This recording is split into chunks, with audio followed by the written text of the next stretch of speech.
Hi friends, இப்போ நம்ம பாக்கியலட்சுமி பார்க்க போகிறோம். பாக்கியலட்சுமியில் வந்துட்டு தங்கா தங்கா தங்கா மங்கா மங்கா மங்கான்னு வேற லெவலில் பட்டையை கிளப்பிட்டியம்மா. இனி ஆட்டம் முடிக்க அதுக்கப்புறம் நம்ம கோபி ஆட்ட ஆரம்பிச்சிருச்சுங்க. கோபி ஏஞ்சி கைத்தட்டி ஆட ஆரம்பிச்சிட்டாரு.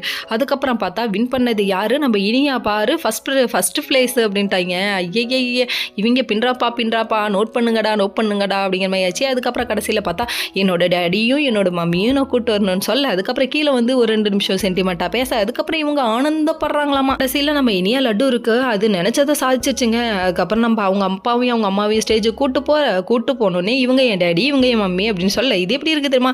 சந்தோஷம் அந்த மாதிரி ஆயிடுச்சுங்க. இது செருப்பு, நீ ஒரு பருப்பு அப்படிம்பாங்களே அந்த மாதிரி ஆயிடுச்சு. கடைசியில் பார்த்தா இதை வந்து ராதிகாவோட அம்மா வந்து டிவியை பாருடா போடுறான்னு சொல்லிட்டு எரியிற நெருப்பில் எண்ணெயில் ஊற்றியமா அப்படிங்கிற மாதிரி ஆயிடுச்சு. மையோ ஒரு பக்கம் ட்ரெஸ்ஸு போட்டு வந்து நிற்கிறத பார்த்தோன்னே ஹாப்பியாக இருக்காங்க. அதுக்கப்புறம் பார்த்தா இந்த வீடியோவை பார்த்தோன்னே செம்ம சேட் ஆகிட்டாங்க. என்னடா அது, கோபி கடைசியில் நம்ம கூட இல்லையேன்னு சொல்லிட்டு அவங்க ஃபீல் பண்ண ஆரம்பிச்சிட்டாங்க. ஃபீல் பண்ணாங்க அப்படிங்கிற மாதிரி ஆச்சு. அதுக்கப்புறம் ஸ்டேஜ் ஏறி முடிச்ச உடனே நம்ம பாக்கியா இருக்காங்களே, அவங்க முன்னாடி கிளம்பி விட்டாங்க. எதுக்குன்னு பார்த்தா மையோக்கு கிஃப்ட் வாங்கிட்டு வந்து கொடுத்து விஷ் பண்ணுறாங்க. நீ நல்லவனா கெட்டவனா அது எனக்கே தெரியலையேம்மா அப்படிங்கிற மாதிரி ஆயிடுச்சு.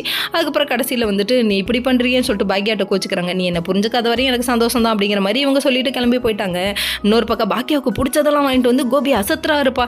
டே 4 பீட்டு நங்குரமாக போடுறான்னா 40 பீட்டு போடுறியாப்பா, இது முன்னாள் வைஃபுக்காக நீ இப்படி பண்ணுறதெல்லாம் ஓகேப்பா, விழுந்து பண்ணாலும் அவங்க கண்டுக்க மாட்டாங்கிறது உனக்கேப்பா புரியல அப்படிங்கிற மாதிரி ஆயிடுச்சு.